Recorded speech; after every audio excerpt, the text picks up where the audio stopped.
So this center, that is what we call the Swadhisthana center, is a center that gives you your future, energy to think of your future, your planning, which gives you energy to bring forth the manifestation of the physical labor or physical exercise or physical work.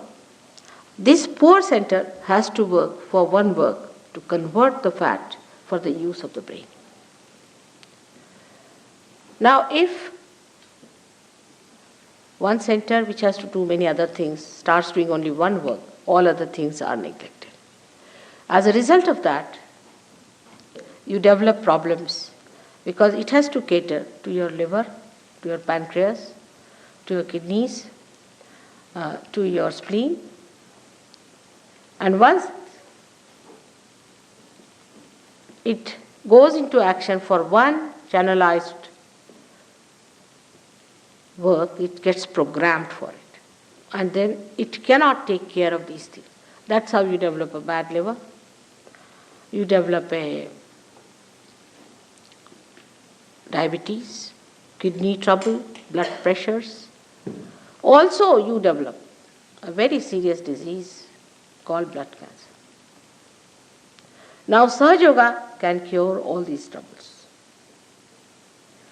It's only physical.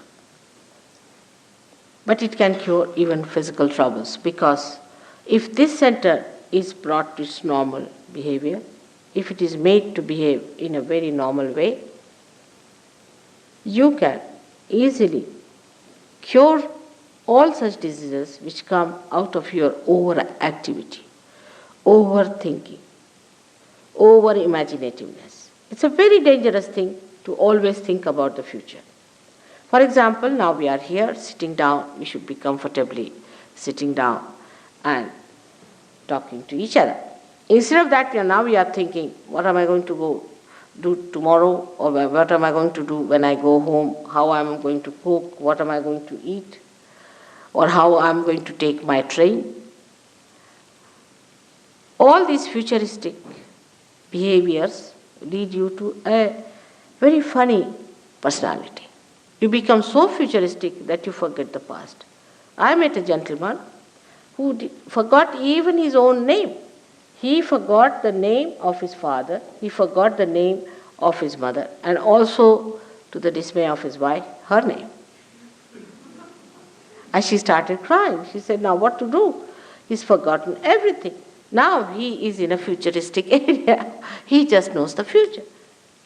Then he was to be pushed back again into the center. Then gradually he started remembering. Then he told me that he's chairman of one of the councils of a big district place in India. And he said he was. He said, no, I am. I said, that's good. That's better. Now you are in that state where you say, I am. So this is what happens. And this is what's going to happen to our societies here, which is very futuristic. So to cut it down, one can try anything. You may try anything. For example, you may show pictures of the past and things like that, but that is not going to bring back the horse. It's running very fast.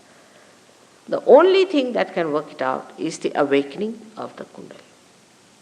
When the Kundalini awakens itself, she makes the center enlighten, and the center itself resumes its normal shape, its normal behavior, and its normal condition. Apart from that, it has got a dynamic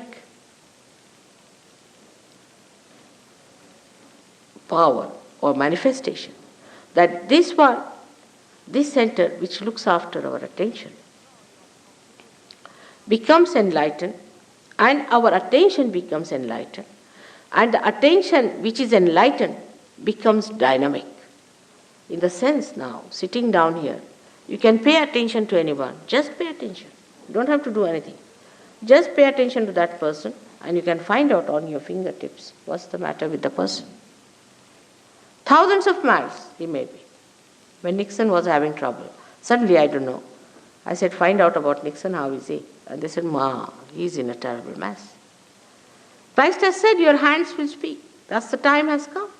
These hands, which look so simple, but they are so intricate and so intricately built that the nerve endings are so microscopic that we cannot understand how much they can tell us, how far they can go. When the awakening takes place, you start feeling the vibrations around you, the all-pervading power which you have never felt before. Through these fingertips which we neglect, we misuse them, we use them for wrong things. These fingertips themselves get enlightened. And you start feeling them.